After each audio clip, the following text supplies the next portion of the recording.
Welcome to Ask ALLi, the self-publishing advice podcast from the Alliance of Independent Authors.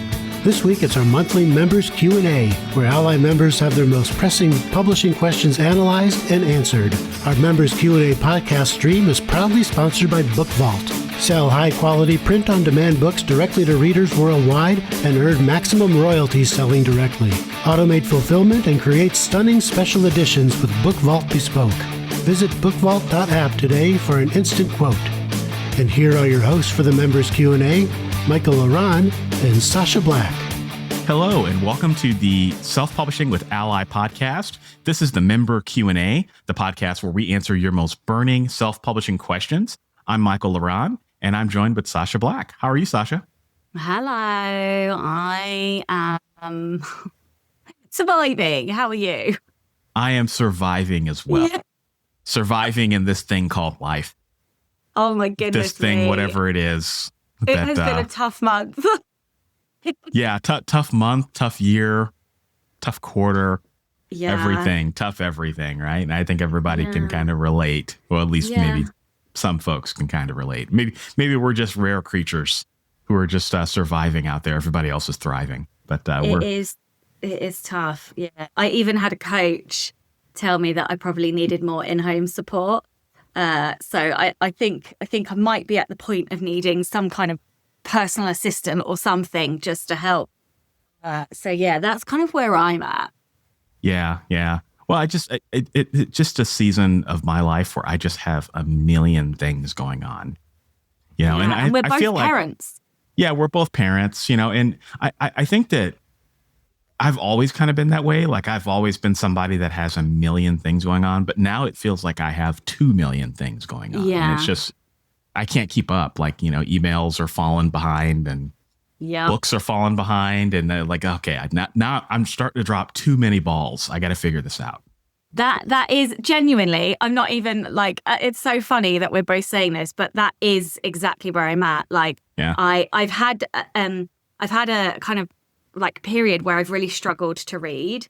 And somebody said to me, I think it's because your brain is so full that it's not allowing you to put in any more words because they're like, which sounds really strange, but actually as kind of a metaphor really works because I just could not read. Nothing was interesting me. I couldn't focus. And I think it's because my brain is so full.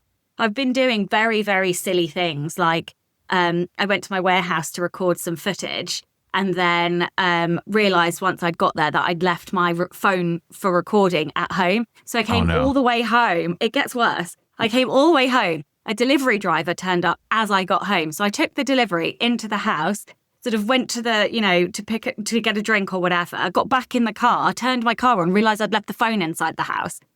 Just like, it's like when you get to that level of kind of forgetful, muck-ups, you know you're at capacity.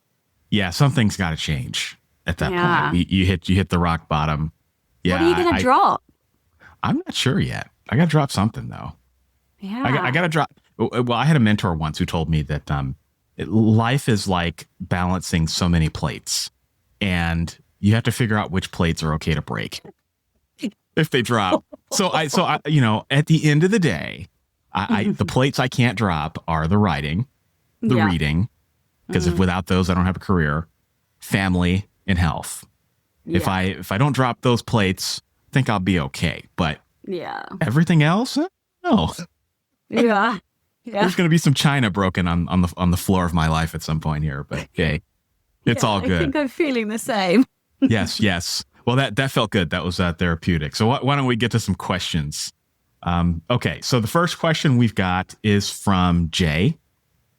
And Jay says, is it okay to use a title that is similar to an existing novel? I'm looking to publish my first novel, but I have a working title that is the same as something that's already on the market. So I have two answers for this. The first answer is broadly yes, but, which will have a caveat, huge caveat to it. And the second answer is not in German. So in Germany, there's this thing where no titles can be the same. So it depends which language you're publishing in. And of course, you'll need to check that like per country, because I only just happen to know that you can't do that in Germany. Now, in English, like you could publish the same book, but not the same book, sorry. You could publish a book with the same title, but my question to you would be, why would you do that? And then the second question is, like, how popular is this book? Because if a book has 8,000 reviews, it's ranked in the top 10,000, then the chances are that that book title and that book and that author will already own all of the SEO related to that title. So your efforts in order to be seen over and above that book title are going to be really, really hard. It's going to cost you a lot of money, a lot of time, a lot of sweat equity. So one of the things that I always do is I always check, how many books do have this title? How many books of those books, are they popular? Do they have lots of reviews? Have they sold well? Or if it's a book with like 2 reviews that's ranked at 1 million in the store, and you've got a solid marketing plan behind you, that you're going to be able to sell, a good amount of books, then you can probably take that SEO real estate and it will be fine. But yeah, I always hesitate and I always look at whether or not I can tweak the title to be something unique, just because for me personally, like I like to own the real estate on that name. But I don't know what you feel about that, Michael. Yeah, I agree with everything you said. I didn't know about Germany. That's an interesting detail that I'm sure a lot of people didn't know. Yeah. I only knew about that because when I was going to go through the translation process, they said to me, we'll have to look at your titles because no 2 books can have the same title in Germany. Wow. Wow. Well, okay. Well, we all learned something. Time to go home. Which is ironic because we're both at home podcasting. Yeah. But anyway. But I agree. At the end of the day, you don't want to copy somebody, right? But if the title, it depends on the genre of the book too, right? I mean, if you're writing a fantasy book and the other book that you're writing is a fantasy book and it's in the same genre and your books will be on the same shelf, then yeah, that's probably not going to look too good. But if the other book that has the same title is a nonfiction book, then I don't see a problem with that personally. No. So I think it's about competition. There are patterns as well. So let's be clear about that. We're not saying to use a completely different naming convention. But, like Sarah J. Maas and the Court of Thorns and Roses books created an entire generation of books that were a something of something and something, like a Court of Thorns and Roses, Court of Ravens and Ruin is another book I'm looking at on my shelf that is a different author, So there are naming patterns. We're not saying that you can't use the same convention, like thrillers were often like her something lives or her something secret, her, your deadly secret or whatever, like there were a lot of personal pronouns used in those kinds of like psychological thriller titles. So stick to the naming conventions of your genre, but try to come up with something unique in it is what I would say. Yeah, agree. Okay, next question is from Terry. I wish to also sell books through my website, but I need a print-on-demand company based in the EU, and I prefer one in Italy who can receive orders through my website. Is such a company out there? So I don't know about Italy specifically. There's bound to be. There are Italian indie author conferences. I know that because I know, funnily enough, the lads at Book Vault have been to one.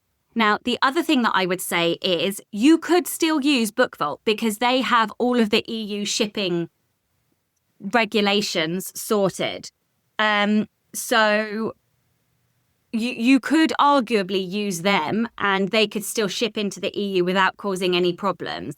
But if you want an Italian one to try and remove like customs, import taxes for the customer, I would say to have a little look at some of the indie conferences there is definitely one in Italy, and you might find contacts and people there that know.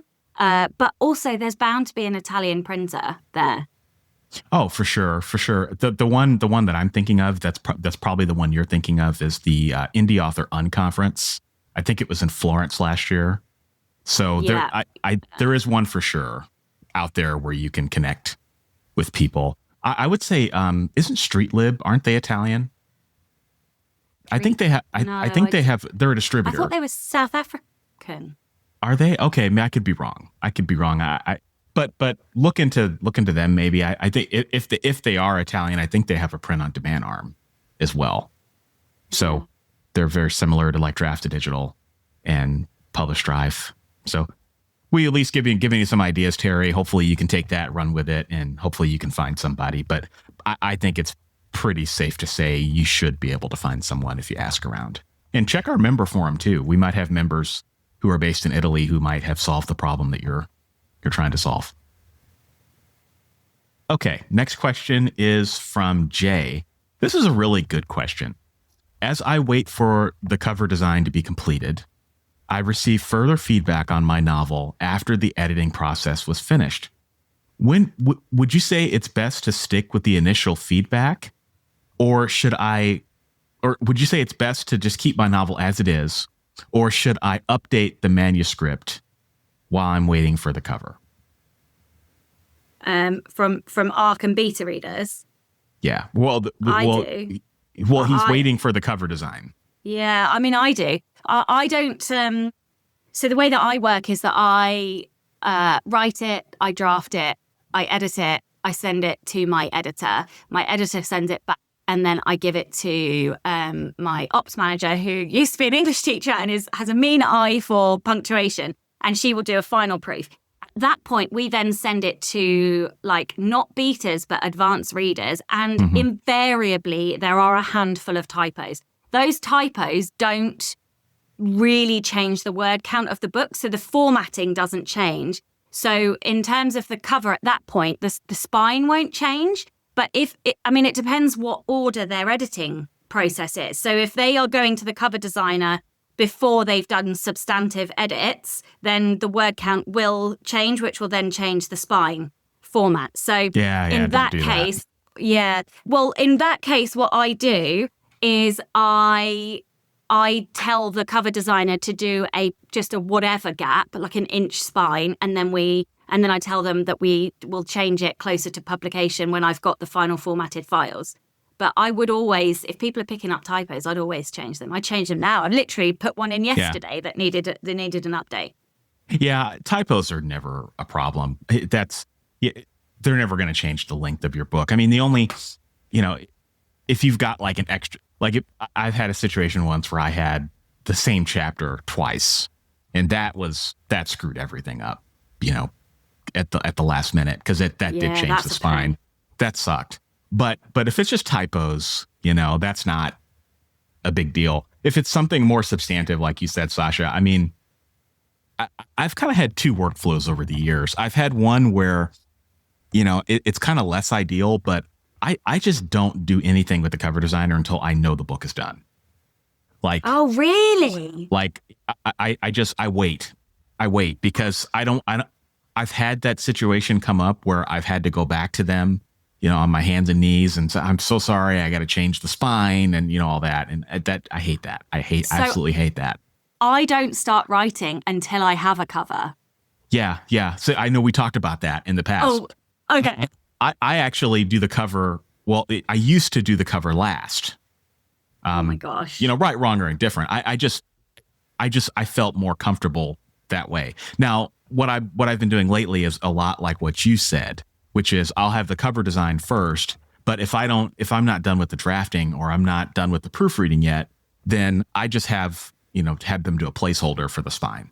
Yeah, and then we come back. The whatever gap, and then we come back, and that's part of the agreement when I pay up front.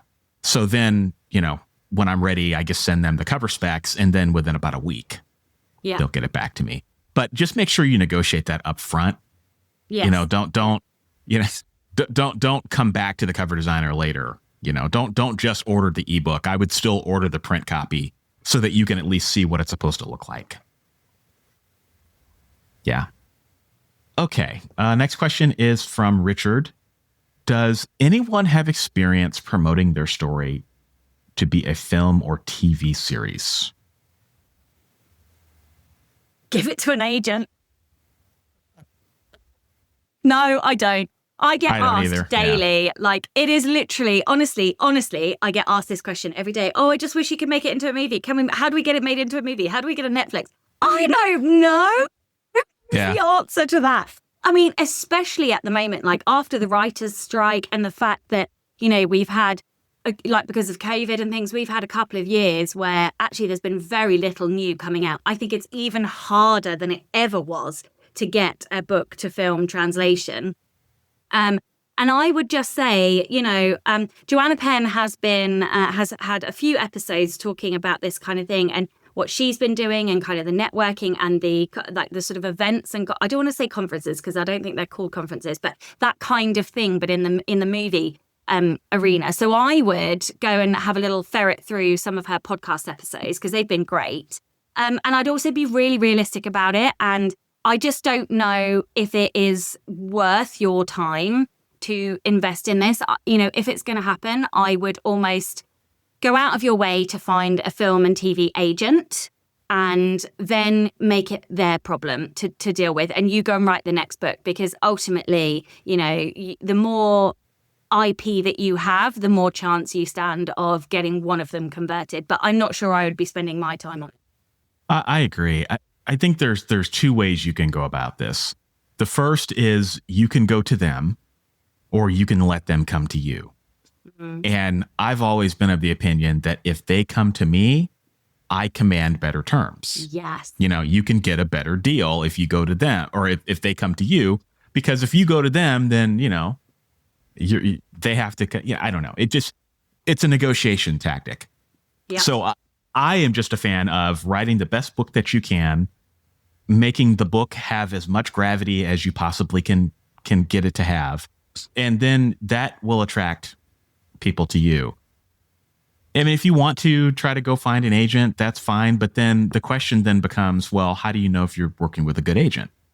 And then there's all sorts of contract issues that you have to worry about. And I just find that a lot of people, it ends up being more of a headache and more of a side quest than the actual mission. Yeah. Which is to write really good books, make a lot of money from those books if you can, and get as much enjoyment from publishing as you can, and let the chips fall where they may. Mm-hmm. I agree. Yeah. I think people can get really distracted with movie and TV. Like I've seen some authors that like they just make it the sole focus of their entire career. They just want to see their name on the screen, or they want a movie deal because that will give them the ultimate validation. But then just go and learn how to script write and go into the film industry. Yeah, no, I don't disagree. But it just feels like, I don't know, it's just a lot of people really, really want to see their name in lights. Mm-hmm. And that's cool. I mean, I wouldn't mind seeing my name in lights either, don't get me wrong, but this is a tough industry. Hollywood is.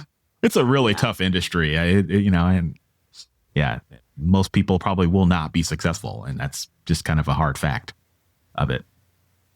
Okay, so Sasha, here is a timely question. We record these episodes in advance, but it's kind of the elephant in the room, at least in the United States, and you kind of can't ignore it. So this question comes from Vicky. Any idea on whether Donald Trump's tariffs will have an impact on eBooks sold in the U.S. by UK authors?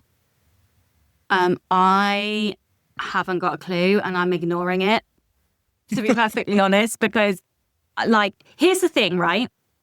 We are not, first of all, I am not giving any kind of political opinion, so let me just state that for a fact. Secondly, I am not Donald Trump. I don't have a Scooby-Doo what is in that man's brain or what he plans to do and what he doesn't plan to do. It seems to change really quickly. And I think authors are looking for certainty that we just cannot get. We cannot get any certainty until he makes the move that he's going to make. Therefore, I'm not worrying about it until I need to worry about it. And then I will face that bridge when it comes to it and either raise my prices, reduce my prices, change my marketing method, change my distribution model. We can only do what we can do. And I genuinely, when I start thinking about those kinds of things and the amount of uncertainty there is, all that happens is I end up with anxiety. And I end up really stressed and I end up changing my plans, and then things change anyway. So I just feel like there's a little bit of acceptance that needs to happen, that we just need to cross that bridge when it comes to it. It's like with the physical tariffs, like it was all, drama. They're going to be huge. And then it changed and started reducing. And now they're just in negotiation. All of that is play acting and negotiation tactics. Funny enough, I feel like that is a bit of a theme for today. But that's what it is. It was negotiation tactics in order to get China to come to the table. But I'm not a politician. I'm not Donald Trump. I'm not American. So, it's really hard for me. I'm not seeing your news every day. And I just think as a British person, in terms of, what those consequences are, I would just keep writing your book until it becomes a problem for us. And then we can cross that bridge. I don't know. And thank God you don't have to watch our news every day. That's it. I don't even watch ours. You'd have a lot more anxiety, trust me. But no, I everything you said was beautiful, Sasha. I agree 1,000%. I'm not going to give a political opinion either, but at the end of the day, nobody knows what's going to happen. And I don't even think Donald Trump knows what's going to happen. So I think just let the chips fall where they may. I think the good news is that readers are still buying books. Yeah. And that there doesn't seem to be an impact on that. And another thing to keep in mind historically is that books are cheap compared to other types of entertainment. I mean, I was just looking at a Nintendo Switch, the Switch 2. I mean, the price of the video games is just unbelievable. It's really? you're looking at almost like $80 for a Mario game. Wow. I mean, and so I guess that's probably what, 90 pounds? No, we're the other way round. So lower. You're less. So 70. So you're probably looking at like 70 pounds. The conversion rates always get me twisted. But like 70 pounds for a video game. I mean, that's expensive, Yeah. I mean, historically, it's been an expensive hobby. But, compare that. So a video game is going to take you 60. generally 40 to 60 hours to play. Yeah. Now, compare that to, an ebook. It's a lot cheaper. I don't know how long it takes the average person to read an ebook. If romance, probably not that long. But ebooks are cheaper entertainment compared to other physical mediums. That's my point. So, if we have economic issues, and that certainly seems to be where things are headed, I still think that books are kind of a safe haven. Yeah. So that should give, I hope that gives a sliver of hope to some folks, but yeah, nobody knows. But I think just keep writing, keep reading, keep reaching your readers, however you must reach them, and deal with the problems that come up, like Sasha said, as they come up. Okay. Next question is from Impilo.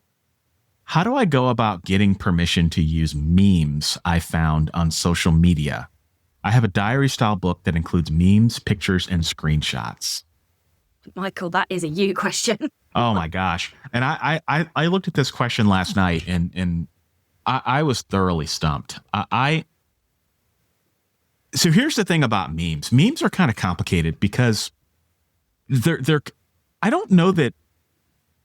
I mean, honestly, Sasha, I don't think I've ever looked at a meme and said, "Oh yeah, I love that meme that Johnny created."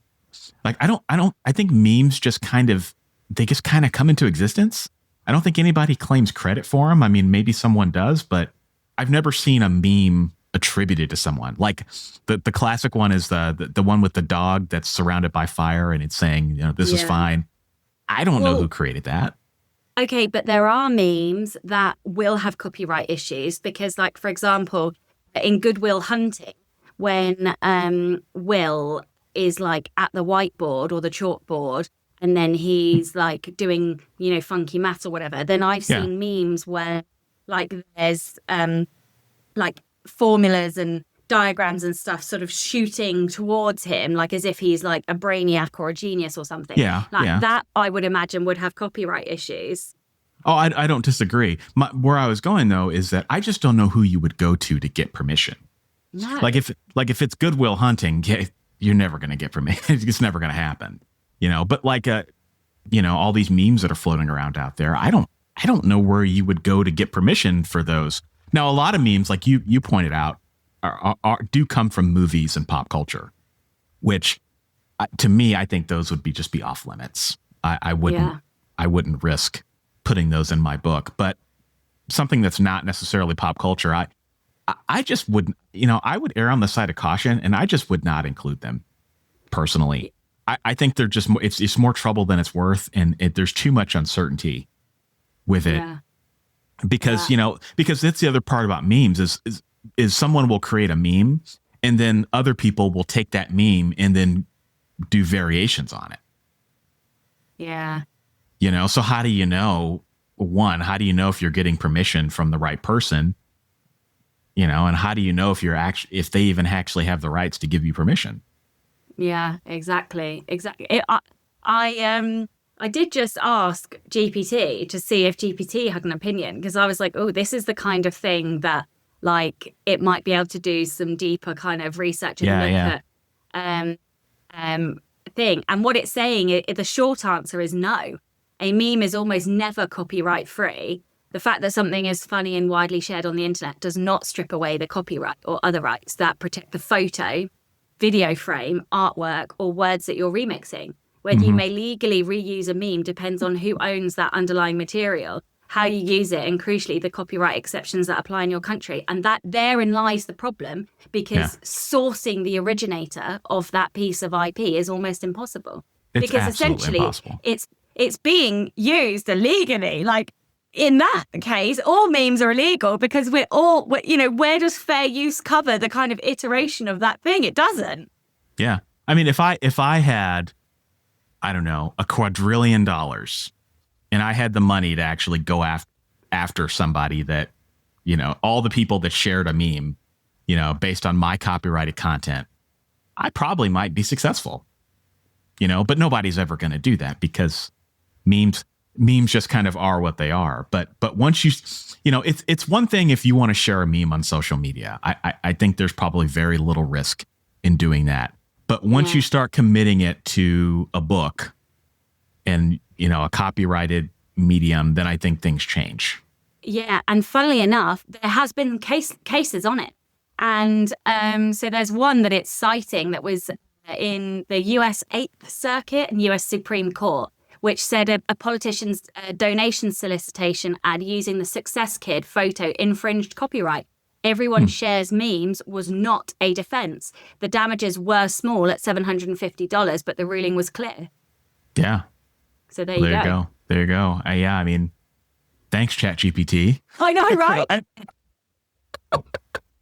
Well, I had a feeling it would know because it can source legal documents so quickly. I was like, I bet it will know. And look, we are not lawyers. We're not saying that GPT is 100% accurate. However, it was Lainey Griner versus King for Congress. So you can go and look it up yourself to see what the ruling was.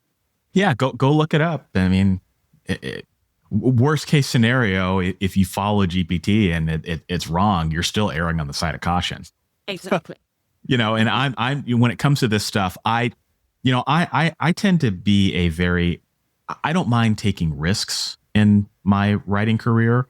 This is one area where I would not take a risk.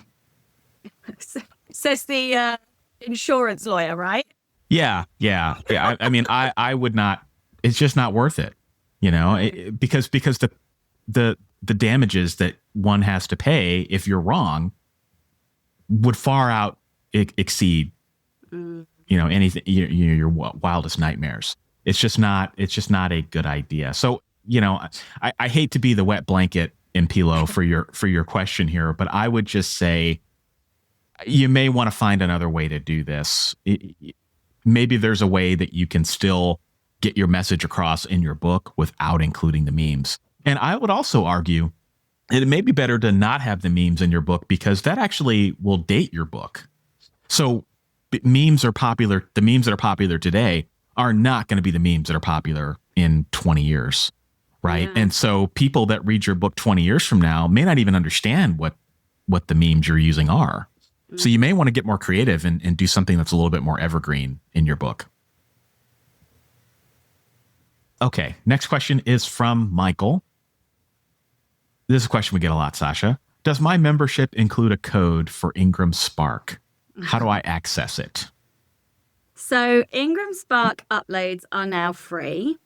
However, you have a 60-day revision limit. So if it's after 60 days after publication and you want to revise your files, then you will have to pay, or you can use the ALLi code, which you can find in the member portal. So you'll need to log in, and then you'll need to navigate to discounts and deals and have a little search in there for Ingram Spark. Perfect. Okay. Next question is from Joe. I'm running a memoir writer's retreat for beginners in Tenerife. I believe that's in Spain. Tenerife. Yeah. Okay. Yeah. Is there any way I can let members know about it? I don't believe we allow soliciting or sales, do we? I don't think we do, but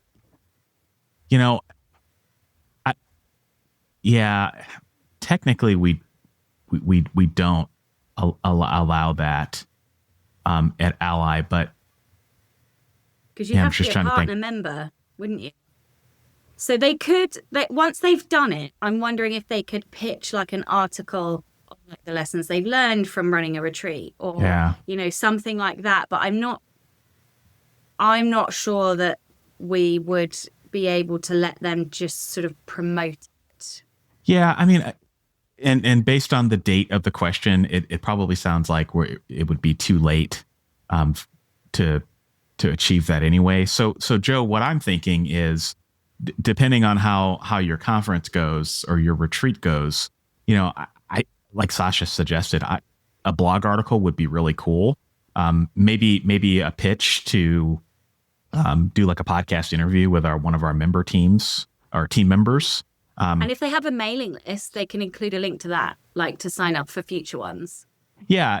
Mailing list would be good. I do think that there are probably some ways that we could feature it. It just, would have to be non-self promotion, but certainly write us at info@Alliance Independent Authors if you would like some more information on that. Okay. Next question is from Brigitte. Okay. For authors just starting out on the English market, would you advise going wide from the start? I write historical fiction and only publish a single book per year, but I am loath to rely solely on Amazon. First question is, what is your market like? So obviously you said historical fiction, but what I mean by that is, what is the breakdown of KU versus non-KU in your market? Like what percentage of authors are in KU versus what percentage are wide? That would be my answer. It would be, if you're only going to release one book a year, we are in a market now where you don't have to be rapid releasing to make good money. That said, if you don't rapid release, then you do need some level of constant promotion or visibility. KU will give you more visibility than being wide on the Amazon store, but that doesn't mean that has to look. I mean, Amazon is not my primary source of income. My website is that my website earns more than double what I earn on Amazon every single month. So like, nobody's saying that you have to. KU is not the only way to make money, is basically my point. That said, when you are first beginning, KU does have some benefits because you will get increased visibility. So when I had one series in KU and one series out of KU, the series that was in KU would sit under 5,000 in the store, and the series that was out of KU would sit between about 18,000 and 22,000 in the store. And that series that was wide and had the worst rank earned more than the series in KU. So what is your goal here? Is your goal to earn the most money? Is it visibility in the first instance? Don't forget, KU only has a 90-day limit. So you could go in for 90 days and then you could come out for the rest of it. I think it would depend on your marketing plan. I think it would depend on how you intend to drive visibility. Are you going to drive... are you going to use social media? Are you going to use advertising? What is it that you're going to do to drive to drive readers? Because, for example, you could have your eBooks in KU, and then have your physical books on a Shopify store, for example. And if you're using social media, you will still make a ton of money selling physical books through your Shopify. But you do have to. So I don't think there's an easy answer to this. I think it's 6 of one and half a dozen of the other, and it depends on your model. It depends on the marketing model. What do you enjoy doing marketing wise? What is going to bring you joy? What are you going to be able to sustain doing? Can you sustain video after video after video? If you can't, maybe it is Amazon ads or Facebook ads, and then those do tend to reap quite good rewards if you are in KU. So there is no right or wrong answer. There are so many different ways to make money this stage. I agree. I think most people, if you ask them the questions that you asked them, Sasha, would kind of struggle to find their way. Especially new authors, what I say. So most new authors are just trying to figure things out, and they don't necessarily know how they're going to promote or advertise because they haven't done it yet. And I think if you don't know, it doesn't hurt you to be in KU. I mean, like you said, it's only 90 days. And, even if you were in KU for 6 months, that's not the end of the world. You're not being exclusive forever. Be in KU, try Amazon ads, try all the things, figure out what works, and then go wide after that. And if you want to start wide, that's okay too. There's no, like you said, Sasha, I don't think there's a wrong answer. My Ruby Row pen name started in KU. And then when I did my second series, I went wide. Yeah. And, the only downside is that if you start in KU and you're really successful, and you're going to have to pull out at some point, but I don't think it hurts to start there and just catch your breath, figure out what you want to do, figure out your marketing, and go from there. Okay, our final question is from Julia, and this is a 100% Sasha question. So you get to close us out, Sasha. The way we have to report our taxes to His Majesty's Revenue and Customs? Yeah, His Majesty's Revenue and Customs is changing from the next financial year, and many of us will need to use compatible accounting software to send quarterly updates and self-assessment after tax returns. What do I do? Get an accountant. Get an accountant is the first thing that I would say. Like, I really just think the best money any author can spend is on an accountant. Like, there is no question. The second best money is a bookkeeper, and the third best money is your accounting software. There are a ton of different softwares that you can use, like QuickBooks and I think Sage is a more complex one. Basic, just use Xero, spelt with an X, ERO is what I use. It is not cheap. It is not cheap. I'm not going to lie about that. It's not cheap, but it does the job. And I think you can start at like maybe 20 quid a month or 30 quid a month. I think I pay 50 quid a month now. But you can start at a pretty low level, and it does everything. It even, like, they submit all my VAT through that to HMRC. Like, basically, I just pay the money and the accountants get on with it. And it integrates. So I have a different bookkeeper company to my accountant company, and they both have access to it. Like, it's fantastic.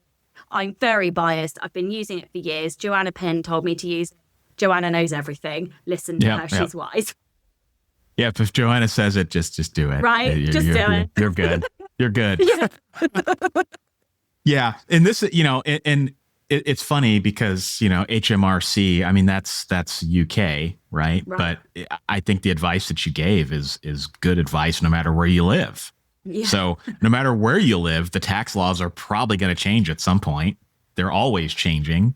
And so having, an accounting process just makes sense because, there are consequences to not having an accounting process. We don't talk about that very much. Honestly, there are consequences to having an accounting process. Yeah. Like, I cannot, I actually can't believe the amount of accounting nonsense I have to deal with now. Like, I don't understand where all of this additional stuff has come from. Yeah. Why? Yeah. Well, I was just referring to, having to pay the government, a bunch of money. Nobody wants to be in that position. That's the pits, man. Nobody wants to do that. So just pay the money up front, and then you don't, and then maybe you get a nice refund at the end of the year, or maybe you still have to pay, but maybe you have to pay quarterly, or I pay taxes quarterly at my point. I'm kind of in that. I've kind of gotten to that point. So, but yeah, I think the advice you gave, Sasha, is fair weather for all countries. Okay. Well, we're at the bottom of our questions for the month. Thank you, everybody, for tuning in. We'll be back next month with more questions. Don't forget, because we love your questions. You can submit your questions to us. Just log into your ALLi dashboard. So ALLi members can submit questions. Log into your ALLi dashboard. There's a form there. You can input your question, and you just might hear it on the air. So thank you for listening to Self-Publishing with ALLi Member Q&A podcast. We will talk to you next month. Bye. Bye. You have been listening to the Ask ALLi Members Q&A with Michael La Ronn and Sasha Black. Our Members Q&A podcast stream is proudly sponsored by BookVault. Sell high-quality print-on-demand books directly to readers worldwide and earn maximum royalty selling directly. Automate fulfillment and create stunning special editions with BookVault Bespoke. Visit bookvault.app today for an instant quote. Our weekly self-publishing advice podcast is produced by ALLi, the Alliance of Independent Authors. Find more author advice, tips, and tools at our Self-Publishing Advice Center, selfpublishingadvice.org. And if you haven't already, we invite you to join our organization and become a self-publishing ally. You can do that at allianceindependentauthors.org. Now, what are you waiting for? Go write and publish.